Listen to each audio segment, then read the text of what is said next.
Hello दोस्तों, नमस्कार। Stock market share channel में आपका स्वागत है। अभी हम बात करने वाले हैं टी 3F की, जिसमें पहला जो होगा वो फ्यूचर कंज्यूमर होगा, दूसरा होगा वो फ्यूचर इंटरप्राइजेज होगा और जो तीसरा होगा फ्यूचर रिटेल होता हुआ देखने को मिलने वाला है। और इसमें अगर हम बात करें सबसे पहले फ्यूचर कंज्यूमर लिमिटेड की, तो इसके संदर्भ में कुछ बहुत बड़ा बड़ा अपडेट निकल के आता हुआ दिखाई दिया है आज ही। और वो अपडेट ये है कि ये जो कंपनी है एक और बैंक डिफॉल्ट करते हुए देखने को मिल रही है। तो इसमें हम देखने की कोशिश करेंगे कि आखिर ये जो कंपनी है कौन सा बैंक डिफॉल्ट करते हुए दिखाई दे रही है और कितने का बैंक डिफॉल्ट करते हुए देखने को मिल रही है। इसके अलावा कुछ और भी अपडेट निकल के सामने आए होंगे, तो उसे भी हम इस वीडियो में पूरा डिटेल से देखने वाले हैं। इसके अलावा जो फ्यूचर इंटरप्राइजेज है उसके बारे में भी कुछ अपडेट निकल के सामने आए होंगे, तो उसे भी हम इस वीडियो में डिटेल से देखेंगे। और साथ ही साथ जो फ्यूचर रिटेल है उसके बारे में भी हम पूरा डिटेल से देखते हुए नजर आने वाले हैं। तो चलिए दोस्तों, बिना किसी देरी के वीडियो शुरू करते हैं। सबसे पहले अगर हम बात करें इसके चार्ट पैटर्न की, तो यहाँ पे आप देख रहे हैं कि इस कंपनी में 5% का लोअर सर्किट लगता हुआ दिखाई दे रहा है। और चूंकि मार्केट का सेंटीमेंट भी निगेटिव होता हुआ दिखाई दिया था, लेकिन उसके उसके बावजूद भी उस कंपनी में अच्छी खासी गिरावट देखने को मिली है। और ये कंपनी 55 पैसे के आसपास ट्रेड करते हुए नजर आई है। हालांकि इस कंपनी एक जो कंपनी है इस पे एनसीएलटी की प्रक्रिया होते हुए देखने को मिल रही है। और यही कारण है कि एक समय ये जो कंपनी अच्छे खासे प्राइस पे ट्रेड करते हुए देखने को मिली थी, लेकिन उसके बावजूद इसमें अच्छी खासी गिरावट आई और ये कंपनी फिलहाल 55 पैसे पे ट्रेड करते हुए नजर आ रही है। और एक और जो डिफॉल्ट करी है जिसे अभी हम आगे देखेंगे, उसके कारण आप देख सकते हैं कि अच्छी खासी आज भी गिरावट देखने को मिल रही है। वहीं अगर हम बात करें 5 दिन की चार्ट पैटर्न की, तो 5 दिन में इस कंपनी ने 5% का नेगेटिव रिटर्न निकाल के दिया है। एक महीने में 16 से 17% का नेगेटिव रिटर्न, और 6 महीने की अगर हम बात करें तो 42% का नेगेटिव रिटर्न। जबकि एयरटेल की बात करेंगे तो 38 से 39% का नेगेटिव रिटर्न निकाल के देते हुए नजर आ रही है। जबकि बात करेंगे अगर एक साल के चार्ट पैटर्न की, तो एक साल में इस कंपनी ने अपने शेयर होल्डर को पैसे को 35% से कम कर दिया है। जबकि बात करेंगे मैक्सिमम चार्ट पैटर्न की, तो ये जो कंपनी है जब से अपने मैक्सिमम से लगभग अच्छी खासी गिरावट दिखाते हुए 93 से 94% की गिरावट पे मिल रही है। अर्थात कोई भी शेयर होल्डर अगर 1 लाख रुपया लगाया होगा तो उसके पास मात्र और मात्र 6,000 रुपये ही बचे होंगे। तो इस हिसाब से आप कह सकते हैं कि ये जो कंपनी है एक पेनी स्टॉक है, और उसमें भी बहुत ही घटिया पेनी स्टॉक है। इसलिए जो भी रिटेल इन्वेस्टर हैं वो फिलहाल इसे दूर रहने की ही कोशिश करिएगा। हम अगर बात करें थोड़ा सा इसके ट्रेडिंग की, तो यहाँ पे आप देख रहे हैं कि फिलहाल ये जीएसएम स्टेज 0 में है और ईएसएम स्टेज 1 में शामिल है। और फिलहाल ये एनसीएलटी की प्रक्रिया से फिर भले ही गुजर रही है, लेकिन आईआरपी जो स्टेज 1 होता है वो फिलहाल इसमें अभी आता हुआ दिखाई नहीं दे रहा है।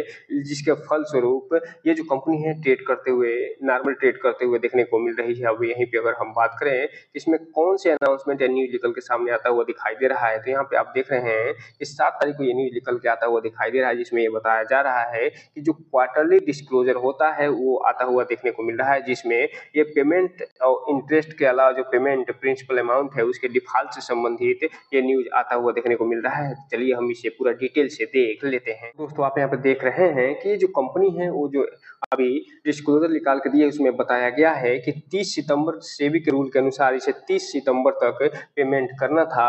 लेकिन ये जो कंपनी है फिर से डिफॉल्ट करते हुए दिखाई दे रही है। और ये कितना डिफॉल्ट करते हुए दिखाई दे रही है, तो 521 करोड़ जो रुपए हैं उसका डिफॉल्ट करते हुए देखने को मिल रही है, जिसमें ये जो लॉन्ग टर्म के साथ साथ शॉर्ट टर्म डेप्ट होता हुआ दिखाई दे रहा है। और इसके अलावा यहाँ पे बता रहे हैं कि लोन और रिवॉल्विंग जो फैसिलिटीज है, जैसे कैश क्रेडिट, बैंक जो फाइनेंशियल इंस्टीट्यूशन उनका, उसमें जो टोटल अमाउंट जो आउटस्टैंडिंग है ड्यू डेट तक वो 293 करोड़ का है। इसके अलावा जो टोटल आउटस्टैंडिंग अमाउंट है डिफॉल्ट डेट तक वो 293 करोड़ का होता हुआ दिखाई दे रहा है। अर्थात जितना आउटस्टैंडिंग जो अमाउंट है वो पूरा पूरा डिफॉल्ट होता हुआ दिखाई दे रहा है। इसके अलावा 227 करोड़ का एक और डिफॉल्ट करते हुए दिखाई दे रही है और 180 करोड़ का एक और डिफॉल्ट करते हुए दिखाई दे रही है। तो इस हिसाब से आप कह सकते हैं कि ये जो कंपनी है उसका जो टोटल डिफॉल्ट है वो 520 करोड़ का होता हुआ देखने को मिल रहा है। और यही कारण है कि ये जो कंपनी है वो फिलहाल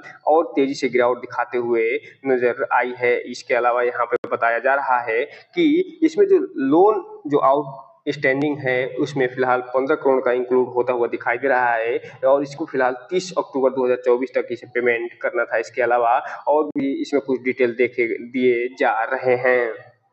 कुल मिला-जुलाकर ये कहा जा सकता है कि ये जो कंपनी है बहुत ही ज़्यादा रिस्की होते हुए दिखाई दे रही है। इसलिए जो भी रिटेल इन्वेस्टर हैं उनसे एक चीज़ कहना चाहेंगे कि इस कंपनी से दूर रहने में ही भलाई है, क्योंकि करोड़पति बनने के लालच में आपका पैसा पूरा ज़ीरो भी होने की पूरी क्षमता रखता है।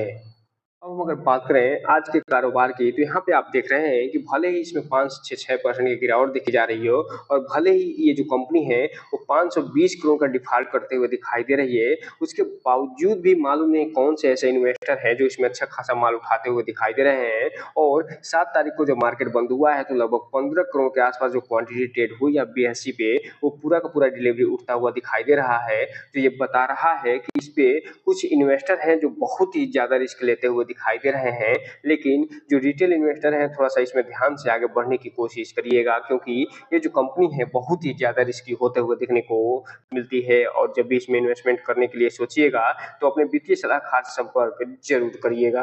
अगर हम बात कर लें फ्यूचर रिटेल लिमिटेड कंपनी की, तो फिलहाल इसका आप देख रहे हैं कि जो प्रोसीजरल रीजन से इसका जो ट्रेडिंग है वो सस्पेंड होता हुआ दिखाई दे रहा है। और ये अगस्त से ही इसमें 1 अगस्त से ही इसमें फिलहाल ट्रेडिंग कोई भी होते हुए देखने को नहीं मिल रही है। और एक तरीके से कहा जा सकता है कि ये जो कंपनी है इसमें जो भी इन्वेस्टर पैसा लगाए हुए हैं, चाहे वो रिटेल इन्वेस्टर हों, चाहे वो प्रोमोटर हों, चाहे वो बड़े-बड़े एफपीआई या डीआईआई जो हैं, इन सभी का पैसा फिलहाल फँसता हुआ देखने को मिल रहा है। और पिछले 2 महीने से इसमें कोई भी ट्रेडिंग होते हुए दिखाई नहीं दे रही है। इसलिए पेनी शेयर जो होते हैं वो बहुत ही ज़्यादा रिस्की होते हुए देखने को मिलती हैं, जिसका उदाहरण यहाँ पे आप देख सकते हैं फ्यूचर रिटेल को।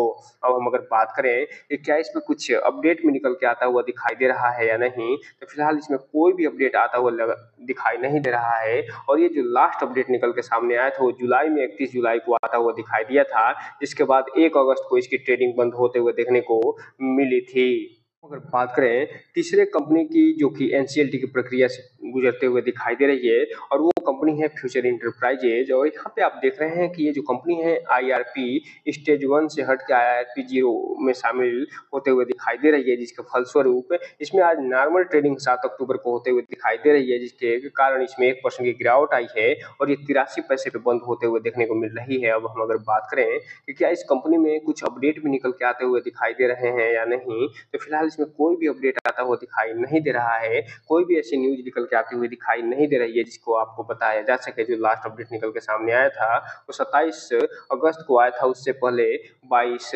जुलाई को आता हुआ दिखाई दिया था। अब हम अगर बात करें कि ये जो कंपनी है इसका जो ट्रेडिंग जो क्वांटिटी ट्रेड हुई है वो कितनी होते हुए देखने को मिल रही है। तो यहाँ पे आप देख रहे हैं इसके डिलीवरी पोजीशन को 7 अक्टूबर को जब मार्केट बंद हुआ है, तो इसमें जो टोटल क्वांटिटी ट्रेड होते हुए दिखाई दे रही है वो 40 लाख की दिखाई दे रही है। और सभी के सभी फिलहाल यहाँ पे ये डिलीवरी के रूप में उठते हुए देखने को मिल रहे हैं, जो ये बता रहे हैं कि भले ही इस कंपनी में लगातार गिरावट देखने को मिल रही है और ये जो कंपनी एनसीएलटी की प्रक्रिया से गुजरते हुए दिखाई दे रही है, लेकिन उसके बावजूद भी जो इन्वेस्टर है, चाहे वो रिटेल हो या फिर बड़े इन्वेस्टर हो, इस पे रुझान दिखाते हुए नजर आ रहे हैं। और जितनी भी इसमें क्वांटिटी ट्रेड हुई है उसे फिलहाल डिलीवरी के रूप में उठाते हुए दिखाई दे रहे हैं। लेकिन जो भी रिटेल इन्वेस्टर है उनसे एक चीज कहना चाहेंगे, इस कंपनी में दूर रहने में ही भलाई है। लेकिन अगर आपको इन्वेस्टमेंट करना है तो अपने वित्तीय सलाहकार से संपर्क करने के बाद ही कोई भी इन्वेस्टमेंट करिए। जो भी इसमें इन्वेस्टमेंट करना हो, इस कंपनी के बारे में फुल एनालिसिस करने के बाद ही कोई भी इन्वेस्टमेंट करने का प्रयास करिए, ताकि आपका पैसा उनमें दोनों सुरक्षित रहे और साथ में आपका भविष्य भी। तो दोस्तों ये रहा आज का वीडियो। इस चैनल को लाइक और सब्सक्राइब करें